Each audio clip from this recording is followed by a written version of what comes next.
Just because you're going through it alone and family and friends, coworkers, and people have turned their back on you doesn't mean that God is not right there with you, seeing you through. I was sleeping outside, sleeping at the airport. Nobody called and said, baby, it's going to be all right. You can sleep in my home tonight. But guess what? God was working it out for my good, even when it didn't feel good, even when I didn't know where I was going to lay my head.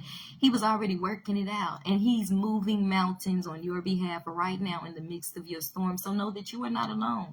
And there's somebody else going through the same thing you're going through. Matter of fact, it's plenty other people. The enemy wants us to think we're alone. We're the only ones in the world going through it, that we should kill ourselves, that everybody hates us, that why is it us? Why me? And there's so many people going through the same thing. But even when you don't have no one to call on, even when people aren't there for you like they should be, God says you're the apple of his eye when you're his child, when you serve him.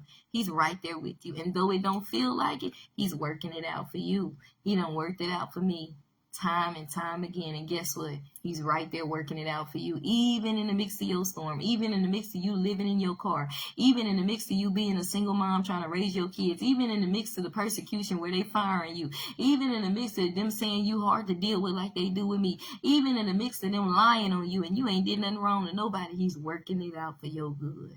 Even in the midst of you losing the job, losing the money, the downsizing, trying to figure out how you're going to pay your kids' college, trying to figure out how you're going to pay your own tuition, young people trying to get out the hood, trying to be better and trying to do better for yourself than where you come from, that the stigma or the negativity, and people in your own household saying you think you better, but you just want better for your life, for your future family. He right there with you. You are not alone. And he's already moving mountains on your behalf. And just because you don't feel like he is, you don't feel him, guess what? He loves you. And he's wrapping his arms around you, and he got you. And he got the best plans in mind for you. Jeremiah 29:11 declares that he has plans to prosper you and give you an expected end.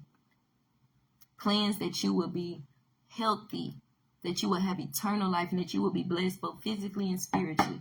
Plans to prosper you and give you a beautiful future and present as well as in him. So hold on to God's unchanging hand, because I promise you, he's right there with you.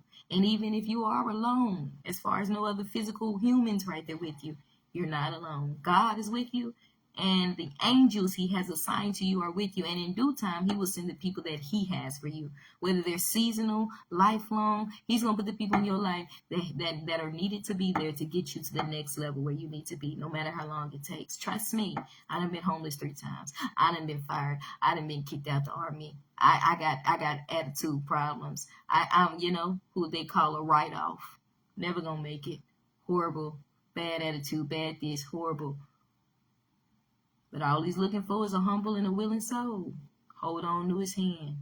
He ain't looking for degrees. He ain't looking for the qualification. He's just looking for a humble and a willing soul that he can mold and shape into what he wants him to be. Despite your failures, despite your misfits, despite your mess ups, despite what they said about you, despite your rejections, despite what degrees you don't have, despite what degrees you do have, despite what people say about you.